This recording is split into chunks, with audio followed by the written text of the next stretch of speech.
네, 안녕하세요. 난세기 시청자 여러분. 금혁입니다.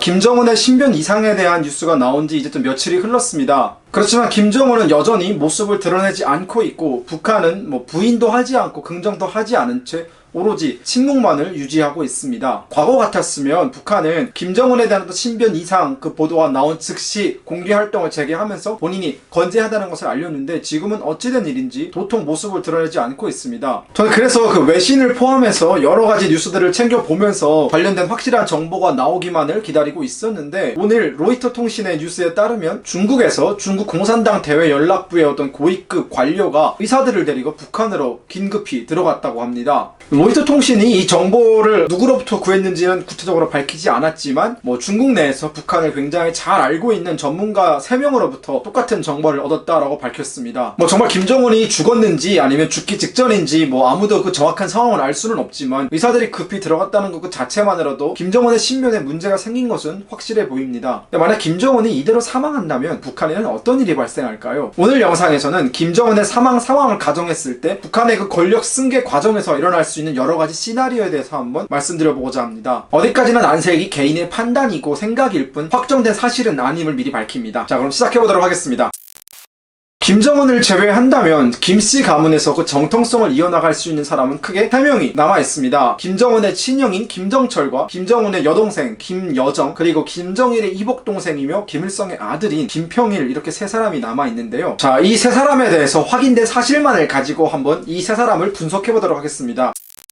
제일 먼저 김정철입니다. 김정철 또한 어렸을 때 김정은처럼 스위스 베른 국제학교에서 유학을 2년 정도 한 경험이 있습니다. 또한 이 김정철은 우리 한국 사람들한테는 그렇게 잘 알려진 사람이 아닌데, 김정은의 형 그리고 김정일과 고용희 사이에서 나온 첫째 아들입니다. 그렇다면 왜 김정철이 권력을 승계하지 않고 김정은이 권력을 승계했느냐, 이걸 먼저 따져보기 전에 우리가 김정남에 대해서 먼저 살펴볼 필요가 있습니다. 김정남은 명실상부한 맏아들입니다. 김정일과 성혜림 사이에서 나온 아들이죠. 또 김정일이 굉장히 김정남을 아꼈다고 합니다. 하지만 김정남이 지속적으로 개혁과 개방에 대해서 얘기를 하고, 또 그 2001년인가요 2년인가요 그때 일본에 디즈니 월드에 들어가기 위해서 위장 여권을 가지고 들어가다가 잡힌 적이 있었습니다. 그렇게 대외적으로 북한의 이미지를 실추시키는 행동들을 여러 차례 반복을 하자 김정일이 거기에 크게 실망을 하고 김정남을 후계 현상에서 지워버렸다고 합니다. 그때부터 김정남은 북한에 들어오지 못하고 해외를 떠돌면서 뭔가 유배 아닌 유배 생활을 했었는데, 우리 모두가 아다시피 2017년 김정은에 의해서 말레이시아 국제공항에서 암살당했습니다. 다시 본론으로 돌아와서 김정남이 자연스럽게 후계 구도에서 멀어지면서 김정철에게도 기회는 왔습니다. 하지만 김정철은 김정남이나 김정은에 비해서 권력에 대한 의지가 그렇게 강했던 사람이 아니었습니다. 정치를 그렇게 잘 아는 것도 아니었고, 김정철이 오히려 특출했던 분야는 예술 분야였습니다. 성격도 굉장히 유연했고 권력보다는 음악을 사랑했던, 특히 영국 가수 에릭 크랩턴을 일단 열렬히 좋아했던 그런 팬이었습니다. 그래서 김정일이 보기에 좀 뭔가 연약하고 그런 권력자로서의 기질이 보이지 않는 김정철보다는 자기 아버지 김일성을 똑 빼닮았고 승부사 기질이 강한 김정은에게 권력의 자리를 물려주었던 것입니다. 김정철은 김정은이 뭔가 전면에 등장하고 이제 북한의 집권자가 됐을 때에도 권력에 대해서 어떠한 욕심도 보인 적이 없고, 오히려 그때도 싱가포르나 영국 등 에릭 크랩턴의 공연장을 따라다니면서 그 공연을 관람하는 그런 모습을 보여주었을 뿐 그 다른 어떤 모습들은 우리에게 보여준 것이 없습니다. 이런 여러 가지 사실을 놓고 보았을 때 김정철은 김정은이 죽었다 하더라도 뭔가 그 빈자리, 권력의 빈자리를 대체할 수 있는 사람이 아니라는 생각이 듭니다. 김정철에 대한 분석은 여기까지 하고요. 자, 김여정을 한번 알아보도록 하겠습니다.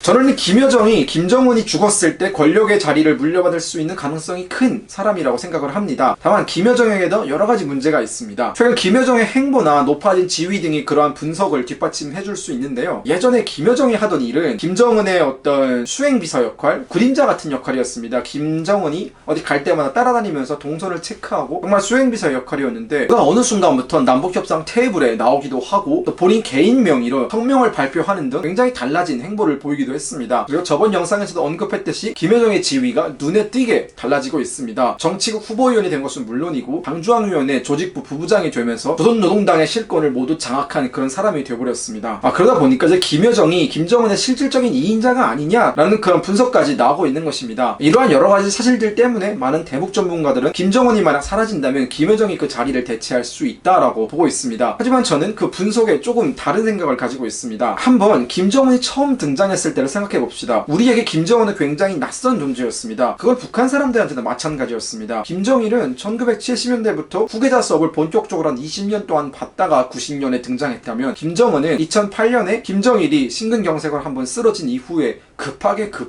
후계자 수업을 통해서 내세운 사람이었습니다. 그러다 보니까 뭔가 정통성도 부족했고 싸운 업적이나 그런 덕망 면에서도 자기 아버지에 비해서 많은 것들이 모자랐습니다. 그래서 김정은이 처음 등장했을 때 김정은을 따르는 사람보다 따르지 않으려고 하는 사람들이 굉장히 많았고, 그러다 보니까 김정은은 손에 수많은 피를 묻혀가면서 본인의 권력을 공고화시켰습니다. 그 흘린 피 중에는 본인의 삼촌 장성택의 피도 있겠죠. 김정은도 그런 과정을 밟았는데 김여정은 오죽하겠습니까? 김여정은 후계자 수업을 거의 받은 적이 없습니다. 또한 북한에서 여성의 사회적 지위를 놓고 봤을 때 여성이 북한의 최고 지도자가 된다는 생각은 하기 어렵습니다. 결국은 김정은의 친동생이다라는 이미지밖에 내세울 게 없는 김여정을 누가 따를 것인가 라는 그런 의문부호가 북한의 많은 엘리트들은 이번 기회에 김씨 일가한테서 권력을 뺏어올 수 있는 좋은 기회가 아닐까라고 생각을 할 수도 있는 것입니다. 따라서 김여정의 후계자 시나리오는 가능은 하겠지만 그만큼 불안정하고 위험 요소가 많은 시나리오 중 하나라고 생각을 합니다.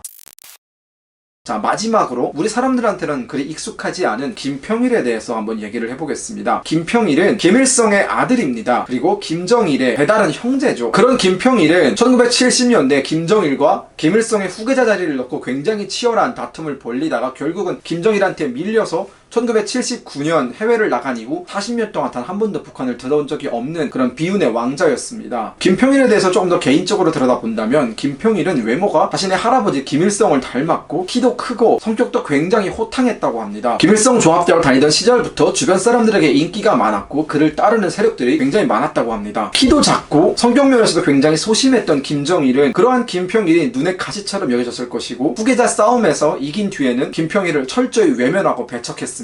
또한 북한 내에 존재했던 김평일을 따르는 세력들은 모조리 숙청당했고 김평일의 모든 흔적은 다 지워졌습니다. 그렇게 김정일이 집권하는 내내 해외 대사 자리를 떠돌면서 북한에 한 번도 들어올 수 없었던 김평일이 작년에 갑자기 귀국을 했습니다. 이걸 놓고도 굉장히 많은 말들이 오고 갔었죠. 자, 어찌되었건 김평일은 지금 평양에 있습니다. 만약 김정은이 죽고 나면은 전 오히려 김평일이 그 후계 구도 싸움에서 굉장히 유리한 위치에 있다고 생각을 합니다. 왜냐하면 일단 그 인물만을 놓고 봤을 때 북한 사람들이 대부분 좋아하는 김일성의 친아들이고 김정일과는 뭔가 차별점을 보일 수 있는 그런 사람입니다. 왜냐하면 김평일은 40년 동안 해외에서 생활을 했기 때문에 누구보다 외국에 대해서 잘 알고 해외에서 북한을 어떻게 바라보는지 누구보다 잘 이해하고 있는 사람이기 때문입니다. 특히 해외를 경험했던 수많은 신진 엘리트들은 북한이 무언가 변해야 한다는 생각들은 다 가지고 있을 테고, 그러한 생각을 공유할 수 있는 김평일이 등장을 한다면 무조건 김평일을 따를 겁니다.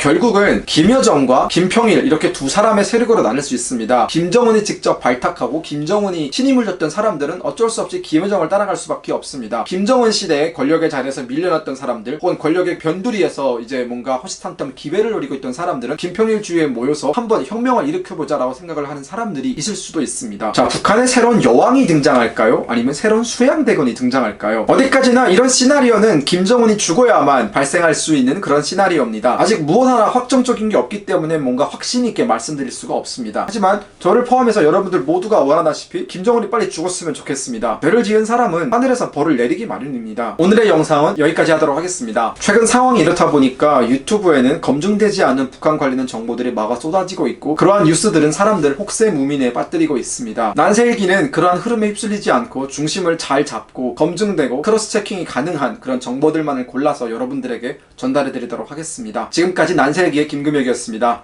영상이 좋으셨다면 좋아요와 구독 꼭 눌러주시기 바라겠습니다. 감사합니다.